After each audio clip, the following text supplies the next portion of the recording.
بسم اللہ الرحمن الرحیم۔ السلام علیکم ورحمۃ اللہ وبرکاتہ۔ محرم الحرام کی آمد ہے۔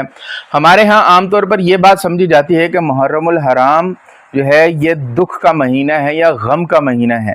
میں آپ کی یہ تصحیح کرتا چلوں کہ محرم الحرام فضائل کا مہینہ ہے، محرم الحرام بڑے واقعات کا مہینہ ہے، محرم الحرام فضیلت کا مہینہ ہے، محرم الحرام احترام کا مہینہ ہے کہ اس دوران یہ شروع سے چلتا آ رہا ہے کہ محرم کے دنوں میں یہ لوگ جھگڑا نہیں کیا کرتے تھے، محرم کے دنوں میں امن ہوگا، محرم کے دنوں میں لڑائی نہیں ہوگی۔ ہمارے ہاں حال یہ ہے کہ ہمارے سب سے زیادہ حالات خراب محرم میں ہی ہوا کرتے ہیں۔ یہ ہماری اسلامی تعلیمات کے بالکل منافی ہے۔ محرم الحرام ایسا مہینہ ہے کہ رسول اکرم صلی اللہ علیہ وسلم جب مدینہ تشریف لائے، خاص طور پر محرم کے اندر جو عاشورہ کا دن آتا ہے، اس عاشورہ کے دن کے ساتھ بہت ساری نسبتیں جڑی ہوئی ہیں۔ حضرت حضور صلی اللہ علیہ وسلم جب مدینہ تشریف لائے تو آپ صلی اللہ علیہ وسلم نے یہودیوں کو دیکھا کہ وہ 10 محرم الحرام کو روزہ رکھا کرتے تھے، تو آپ صلی اللہ علیہ وسلم نے ان سے پوچھا کہ تم 10 محرم الحرام کو روزہ کیوں رکھتے؟ انہوں نے کہا کہ ہم اس لیے رکھتے ہیں کیونکہ اس دن موسیٰ علیہ السلام کو فرعون سے نجات ملی تھی اور انہوں نے بحیرہ قلزم کو پاس کیا تھا، وہاں سے گزرے تھے۔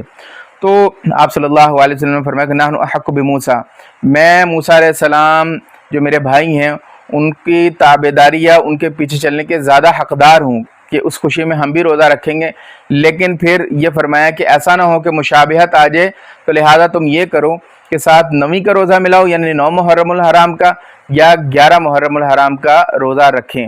اور اس کے اندر روایات کے اندر آتا ہے کہ آپ صلی اللہ علیہ وسلم نے فرمایا کہ آئندہ سال انشاءاللہ اگر میں زندہ رہا تو میں بھی اسی طرح کروں گا، یا تو 9 محرم الحرام کا روزہ رکھوں گا یا 11 محرم الحرام کا روزہ رکھوں گا۔ تو عاشورہ کا دن اس وجہ سے منسوب ہے کہ اس دن موسیٰ علیہ السلام کو نجات ملی، اس دن آدم علیہ السلام کی توبہ قبول ہوئی۔ بعض روایات میں یہ تک تو آتا ہے کہ اس دن اللہ رب العزت نے آسمان کو بنایا، زمین کو بنایا، کاغذ اور قلم کو بنایا، اور اسی طریقے آدم علیہ السلام کی پیدائش ہوئی۔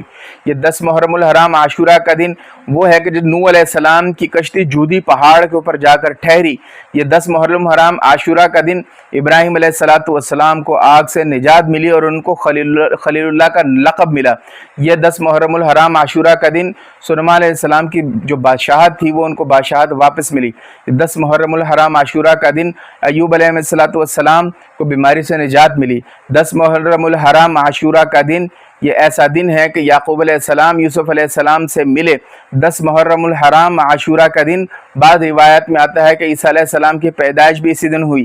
اور 10 محرم الحرام یہ ایسا دن عاشورہ کا دن ہے کہ اسی دن کے اندر قیامت برپا ہوگی اور اسی دنیا کا خاتمہ اسی دن میں ہوگا۔ لہٰذا